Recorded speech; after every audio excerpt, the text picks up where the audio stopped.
I'm here with Sam Clayton of Little Feat. Happy to be talking to you. How are you, Sam? I'm doing just fine. How are you? I'm good, thank you. Where do you live? Where are you calling in from? From Fallbrook, California. Okay. That's in San Diego County. Sounds like a nice place to be. Yeah, it is. It's real sunshine. Yeah. So congratulations. Little Feat has a new record coming out as we speak right now. It's next week called Strike Up the Band. Um, Yeah, it'll yes. feel nice to have another project coming out. It feels great, and we've got another one ready for that after that even.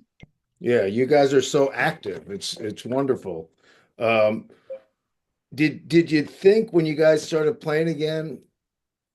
I mean, you went through some changes. You added Scott Sherrard, you added Tony Leone. Did you foresee that it would become this active and you'd be putting out records every couple years and going as hard as you are? No, not really. When we put out the blues album, I didn't know there was going to be anything afterwards. Yeah. But but that came out, and then we just started doing tracks, and things went so easy and so smooth in the studio that we just kept recording. Well, let's talk about the blues record, Sam's Place. And it's Right. called that, I think, because you sang every lead vocal. Exactly. That's pretty amazing after all these years. You've been mostly a backup vocalist. Obviously, everyone knew you could sing, who's paid any attention. But geez, that must felt good at your, about what, 75 years old or about when you put out a record with your first one, I think. Were you doing all Yeah. tell me about that a little bit. Well, it just since I was singing some blues songs, doing some of the tour on all these years, that they just decided to try to put them together. So we just picked out a few songs, and then Bonnie Raitt picked out "You'll Be Mine," and she sang with me on the song "Long Distance." Yeah. And so she was just a phenomenal person as far as contributing and acting on it. That it just came easy, man, because all I do is just do what I normally do, Yeah. and it happened. So Billy had sort of suggested that we do a blues album. It's not an album, but about 3 or 4 songs. Hmm. So I don't know what they call those, but then we got in the studio and started recording, and we found out we had about 10 or 12 songs. So I said, no, let's change this to an album. Let's just be an album. So we got everybody involved, and we already, like, my drum tech was my harmonica player. Oh wow. Yeah, the Bull. We call him Bull. He's Michael LeBeau. And so he was my drum tech, and he'd always be playing the blues. He'd come to my room sometime, and we play and all like that. So I told Billy, I said, well, I'm not going to have any other harmonica player except Bull. It's a guy that was up for a Grammy along with me, and used to play with the Thunderbirds or something like that. The harmonica player. Oh yeah, Kim Wilson. Yeah, well, he was there, and Billy wanted to use him, and I said, "Oh no, man!" I said, "I'm using Bull." So Yeah. anyway, it ended up where we used Bull, and everything went great. We got nominated for a Grammy, and we didn't win, but we were there, man. Yeah, Taj, Taj Mahal beat us out, that's great. but you You, win some, you lose some. well, you were born in New Orleans, right? You grew up there to a certain point. You moved to Los Angeles. How old were you when you moved out to the West Coast? 9 years old. Okay, so you were a kid, but how much do you think being from New Orleans, or your parents, I guess, being from New Orleans, Yeah. influenced your musical taste Well, and where I'm you? from Louisiana. I went from New Orleans now. I was from a place called Colfax. We lived in a little town called in Shreveport, Louisiana, called Moortown. Yeah. Motown. Right? And my parents are like that sang in the church. My mother sang in the choir. She sang, and then I got sisters that sang. And we just went from there, man. It was just there. I can't say what influenced it, but it was there. Well, wait a second. You're saying you have sisters that sang. let's Yeah, be clear, one of your sisters, Mary, didn't just sing, she became one of the greatest singers, most famous for being a background singer, but also has done her own albums and is, of course, a fantastic lead singer. And yes, let's give Mary her props here. I mean, it was a, I didn't realize that you guys were brothers and sisters until, I don't know, many years after I'd listened to both of you. Uh, yeah. it's so cool. So you must have been a very musical household to have produced two of you who have done so much great work in music. Yeah, well, then I have a brother too that played with Aretha Franklin, Marvin Gaye, the Osmonds, the Jacksons, all like that. What did he play and what was his name? He played congas. He's a percussionist just like I am. Yeah. His name is Joe Clayton. And Okay. he played with all of them, Adderley, the Adderley brothers, those jazz guys. Yeah. The Cannonball, all of them. He played with a whole lot of very much more famous groups than I played with. Yeah. That's great. So did you and he and Mary ever make music together? No, not really. No. Uh, Mary was on tour with him with Aretha Franklin, but then, I mean, I asked her to sing on this, but she kind of divaed out on me, man. I don't, oh, come on. hey, man, I, I went to her first, Well, before Bonnie.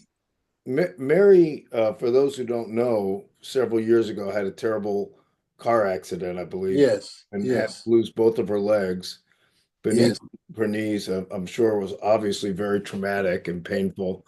And yes. she came back a few years ago and made just a wonderful album that I would recommend anyone listen to because not only is she obviously an extremely talented and wonderful singer, but she has been through things in life, and all of that comes out in her music, and that is really a great underrated, underknown album. So if I get two people to listen to it by talking about it now, we will have won.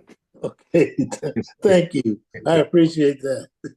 Yeah, there's a lot of depth there, and we don't have time in life anymore for the simple stuff. Let's get to the real Yeah, things. That's how I yeah, look. you know, but it happened, man. So it ended up where she just, well, I'll sing on one of you guys' albums when you guys get in there with Little Feat, But she just said I was putting too much pressure on her. Yeah, well, maybe the time just wasn't right for her where she was Yeah, at the moment. yeah, that's what she said. So I Yeah, went along. It's okay. It's no harm. It happened. yeah. It's happened. You have you ever played a full drum kit? I used to play a full drum kit, but not like a pro or nothing. I just kept a beat. With Little Feat, I played. Richie and I would play together. You would do Some that on like Oh Atlantis, but that was like I know you had like a hi-hat and a snare, Yeah, and that gave the feel and the sound of double drumming basically, right? yes. So Yeah. Um, you played with so many people over the years, so let's just talk about some of them. I'll mention some names, and you can tell me what you think of first, and it could be musical or personal, whatever comes to mind. But, okay. but we should start with what you're most known for, which is Little Feat and Lil George. Um, what was your introduction to Lil like, and what do you recall most strongly about him as a person and a musician? Oh, he's a wonderful guy, man. I mean, like I said, the night that he passed, he called me up, he says, look, I'm just on my solo tour right now. He said, but if you want to be, man, he says, you're part of when I come back. He says, just hang in there. Don't worry about what anybody's saying. You're included, and just be ready. I said, I'm ready, man. I'm fine. Everything's just fine. He said, well, I just want to make sure I call you and let you know that I appreciate you, and I want you with me when I come back and do the Little Free tours. So and then the next morning, man, I get this other call, which was like a shock, man. I just couldn't believe it, man. It's one of those things. And I got to Little Feat with Kenny because Kenny and I was playing with Delaney and Bonnie. Right. And so when Kenny got into it somewhere and they cut him loose, and then I got into, I know I playing basketball and I hurt myself and my knee was hurt anyway. So then Delane decided, well, he's gonna let somebody else play congas.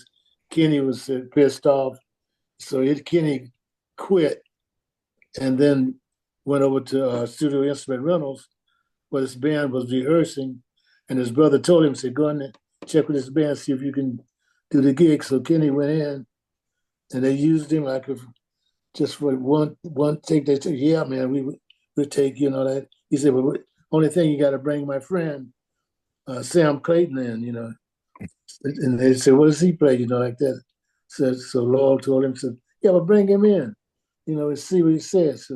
So I went in, and then I wasn't going to join the band because I was going to try to join Chicago. Okay. I was going to get in with that band because I knew Chris and Bolton, and I knew some other people around there in the band. And so they took me to Hawaii on this crater gig show they had over there.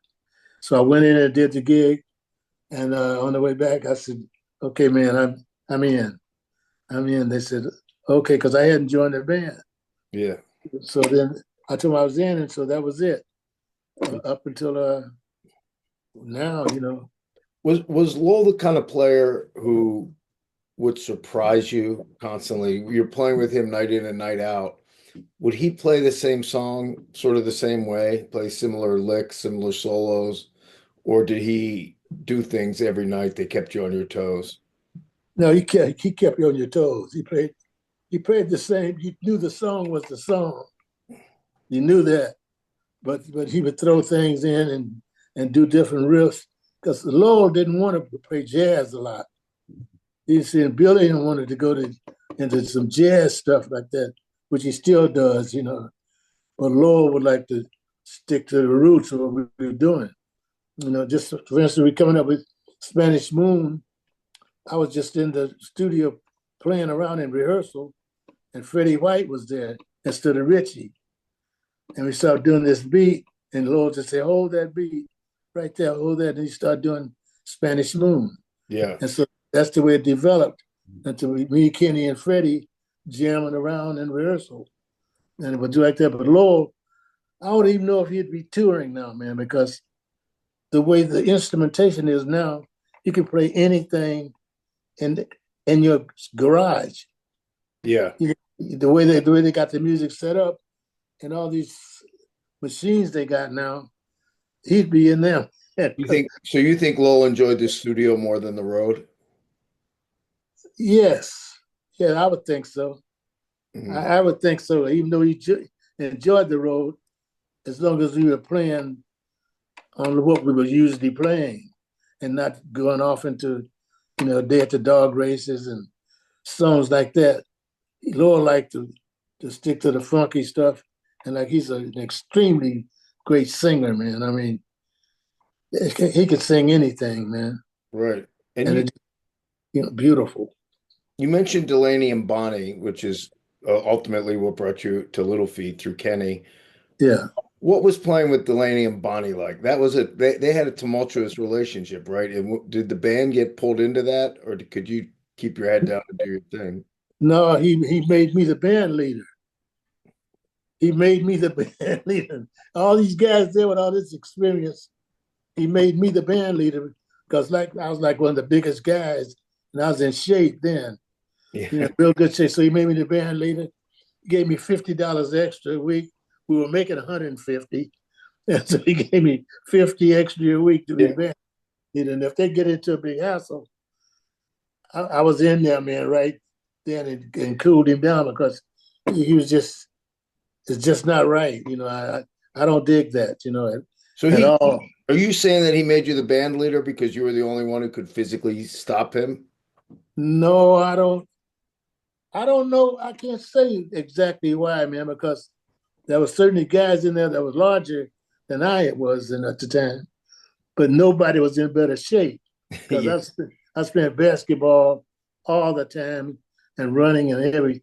I was in top shape then, man. Yeah. But So So, He just, but he needed physical intervention. well, he might not have thought he needed it, but I did because I didn't dig it, and I would just jump in there and stop him. And I'm not gonna you know fight her like a man. You know, no man. That's it. Anyway, it ended up where, like I said, I was the band leader, but I didn't have to do that much. I just stopped him when I see the arguments getting too hot. Yeah, I stop it, cut it up, stop it right down, change the subject, or do something else. that's But a difficult place to have to be in, it's especially with someone who's difficult, the man. boss. It's difficult because he would like leave me there with her to take care of her, and why do you go out and mess around? And I didn't appreciate that, Yeah. So, but it just happened that way, But he's a great person, great guy.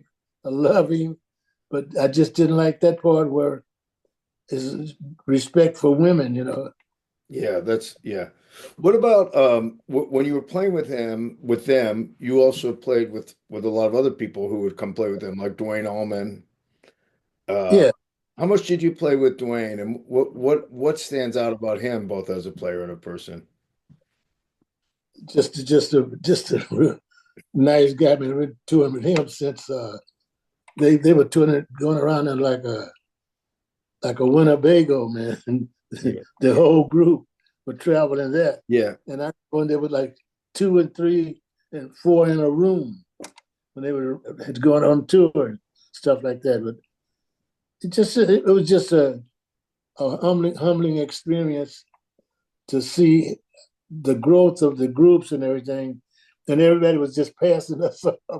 Everybody, Little Feet, and even Bonnie, all of them was just there, but they had all these big names that knew them. All the heavyweight people. Yeah. You know, what's the guitar player man that did Eric Clapton. Eric Clapton. I'm sorry, Yeah. him and Elton John. I mean, just wonderful guys, man. That came and played with us and hung around the band, and all those people that with Delaney and Bonnie and friends, which included like everybody, man. Yeah. Just loads. What do you think the power of Delaney and Bonnie was? Like, why were those people so drawn to be with them and play with them whenever they could? But Delaney was such a prolific writer. I mean, when everybody else was getting checks for $1,000 or 10,000, Delaney was getting checks for 100,000. I mean, he's a prolific writer, man, and he's written so many songs, you just wouldn't believe it until you saw what he had done. Yeah. You did a bunch of years with Jimmy Buffett in Oh yeah, the yeah. band. What was that experience like? That's man. That was like, I mean, I cried when I heard he died, man, because he was this wonderful, wonderful person. Even when I told him that I was thinking about getting back with Little Feet, he told us, he said, well, why don't I set up a tour and let you guys open the show? He said, what I'll do is I'll come out on stage, before it's time for me to play, and I'll start doing a tune with you, like, Time As a Hero was his favorite song. So we start doing a tune, and his crowd would come in. So we get this big crowd in because Buffett's there. Then Yeah. he'd leave. Then he'd leave, and then we'd do our gig to like a full house because everybody's there to see Buffett. Right. And he does a couple of tunes with us to pull the crowd in from roaming around and messing around the parking lot. He get them all on stage, and then we do our thing, and then that was it. And then I would just stay there and play his gig too. I was playing 2 gigs Yeah. at the same time, which was the pay was nice too. Yeah. But he really treated his band really well, didn't he? Oh yeah, I tell you, he's just the greatest, just a great guy, man. Whenever I came around, if I wasn't at the gig, I'd come into the show. He'd set me up. I'd come right in and park, come up on stage and play, and he'd talk about me and tell me to the crowd and everything. And I was just treated like a part of the family, man. His mother used to bring me these seafood salads, and he get pissed off. He said, "Why would I give it Sam a salad and all that?" He said, "Well, how come you don't make me one?" Like that. He said, "Well, he expects us." Yes, ma'am. So, but it was like it was just he's just a down home guy, real down home, man. I mean, he put a trip on me one time because he knew Ed Bradley, a Yeah. lot. They were close.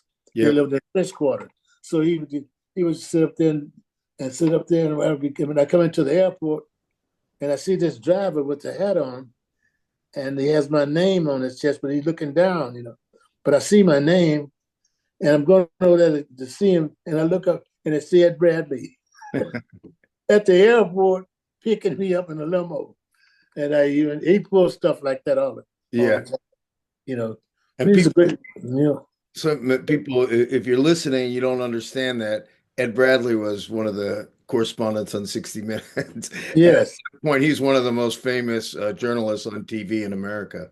yeah, and he's done And that, picking me up with this. yeah, Uh, yeah, and very so, well known as a lover of our type of music. He yeah, would show up all the time with the Neville Brothers and Jimmy Buffett and lots of other. and us too. He sit in with us.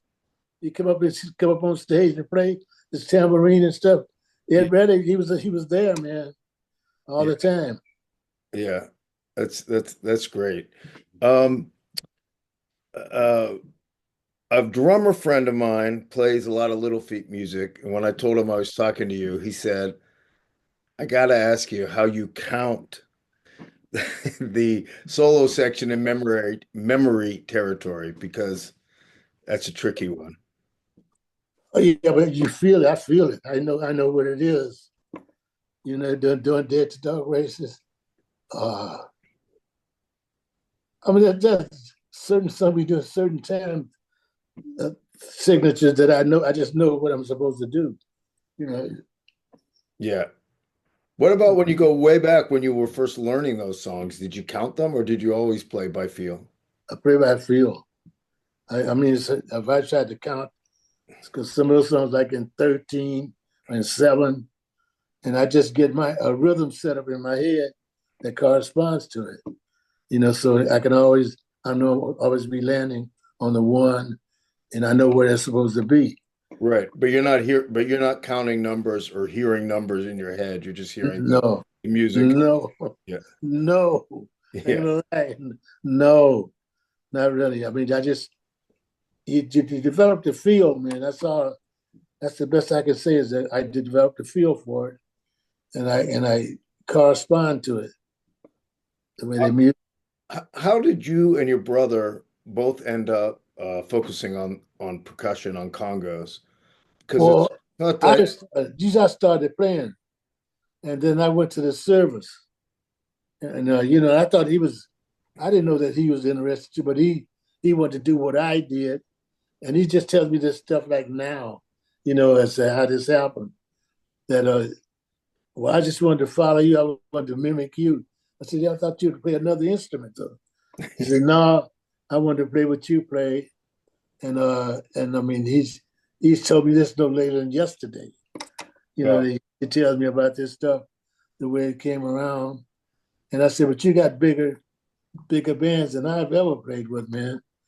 I said, I mean, the Jackson Five, Aretha Franklin, I mean, that's. I said I can just go right on. The Osmonds, he's been with some big bands, and Marvin Gaye. I mean, I said, let's look at your repertoire, what you did, what you've done. well, He's, you know, forget about how big they are for a moment. I mean, Marvin Gaye and Aretha Franklin are iconic figures who are yes, giants of American music. yes, Up there in their own realm, they're as significant as the Beatles or Bob Dylan or yeah, anyone else. I mean, it's slightly different angle, obviously, but I mean, on the Mount Rushmore of American music, those two, they're contenders to have their heads up there, you know? right. Yeah. I just tell him, I just wish that I thought he was going to play some other instrument, but he didn't. You know, that way we could have done a lot more stuff Yeah. together. How But how much younger than you is he? oh, only a couple of years, man. I'm my age is 88. You're 80, you're not 88. Yes, I am. That's the truth. Really? Yeah, that's the truth. That's amazing. I thought you were 10 years younger for sure. No, man, this is my age. Yeah. It's getting to the point now where that's it, man. I mean, you can't always. I didn't always tell people how old I was, but they want to know. Yeah. So that's my honest age. So Yeah. But September that's 15th. that's not the age that's listed in places, right? Did you make up a birth date at some point? No, they just put down what they thought, I guess. Yeah. Okay. But I'm telling you how old I am. Well, I believe you. I think you know. Yeah, So if that's what you tell me, and and I'm not. I don't tell people anyway because I said if I'm old enough to vote. yeah, yeah. Well, you've lived through a lot of American history. Yes. I believe your father was a pastor, right? No, he wasn't really. No, no, he wasn't a pastor. No. Okay. My father used to work at the golf course. Then he went to came out to California, was working at the shipyard. Okay. And but my mother was heavy in the church. Okay. And my grandmother. And the women were the ones that was pushing the religious thing. Did they approve of you and your brother and sister playing the secular music the way you did? Oh yeah, then I never had anything against it, they never had it. And in fact, my mother had passed and I dedicated this Sam's place to her because she loved the blues and she used to play it around the house, all the time. Hmm. All those older guys, those blues guys. And that's how I got turned on to the blues Yeah, through that's my mother. great. Um, this is sort of an offbeat question, but you weren't at the Watkins Glen Festival hanging out, were you, in 1973? No. Because I have a photo uh, of JMO and Chuck Leavell and Jerry Garcia jamming in the trailer, and way in the background, there's someone playing the congas, a black guy, but you can't see the face very well. Well, And see, I can't know that. I don't know that. See, since you said 73, yeah, yeah, the because walk, that's after I joined, uh, let's see, I joined, I was in Little Feet then. yeah, So I can I don't know. I might have been there, man. I could because I can't say no. yeah. Well, JMO remembers everything, and his memory is usually flawless. But we looked at the picture, and I suggested maybe it was you, and JMO kept saying Sam wasn't there, so he's probably right. But No, we he never is could right. figure out who the heck that guy is on the No, congas. he's right, man. Because I spoke to Jamo not too long ago. Yeah. No, Yeah, he's right. If he said it, then he's right. yeah. You've known Yeah. JMO for a long time. Oh yeah, man. God, long time. Yeah, Like I say, I remember when the beginning, man, when they all used to sleep in the same Winnebago and four guys in a room, two guys in a bed. yeah. Did they strike you at that point when when you saw the band that they were something really special? Yes, yes, they did because just of the when Barry Oakley and I mean it was a bass player and uh, Dwayne and his brother Yeah, and Dickie Betts. and Dickie Betts. Yeah, man. I mean, I was there when it was all that and the double drummer thing. Yeah, And we because it was like the same people that was with Delaney and Bonnie, but the same people that followed them followed us too in Delaney and Bonnie's band. And then when King Curtis and all of them used to play, and Dwayne and I, we did a acoustic thing. Me, him, King Curtis, and Delaney and Bonnie, Yeah. and did a acoustic thing together.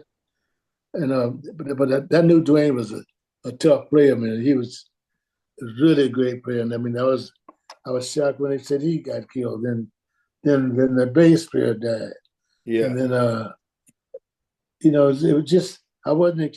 It just things that was just happening, man, all around me. But Well, to be your age and to have come through that era, you've experienced a lot of great things and great music, but also part of it is so many people who died too young. We right, talked about three of them, Lowell, Dwayne, Barry, and of course there's many others. And that had to be difficult to go through that every time it happens again. yeah, and then Richie and Paul. Yeah, It was really a difficult thing, because you don't expect it, you just don't expect that. The people just disappear all around you. And here I am older than they are, man, and I'm still here. right. Well, JMO was 5 years older than most of the other guys in the Allman Brothers. He and Dickie Betts Yeah, ended up being the last two, and now JMO's the only one. So obviously it's not all about age. So you're right. No, it's not. um, No, but like I said, I've been knowing JMO, and he knows our guitar player. He knows Scott well, yeah, Scott Tuck. And so does Tony, the drummer. yeah. He told him to tell me hello the other day. So, Oh, but they still talk and everything. We still talk. I still talk to him when I see him. But I don't know. He's a great guy, man. I mean, he's a great guy. He's a good friend, and then we've always been around each other for a long time. He and I. yeah. Well, congratulations on everything you've accomplished in your career, on Little Feat still being together, putting out a new record, uh, you know, Strike Up the Band. Yeah. I'm ready to go back out on tour. I'll be seeing you next week at Port Chester, New York. Oh, you'll be there? Yeah, I'll be there. And Okay.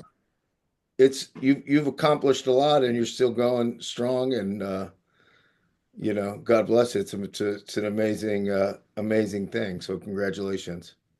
I appreciate it, man. Thank you. Yeah. I'm glad you got this interview because, like, I'm leaving tomorrow morning, 3:30 a.m. Yeah. 3:30, that's too early. Yeah, but I got to go I got to drive to the airport. Okay, well, drive carefully, travel safe. I look forward to seeing you next week and thank you very much for your time, Sam. All right, Alan. Thank you for interviewing me. Of course, my pleasure. Okay. Bye. Bye.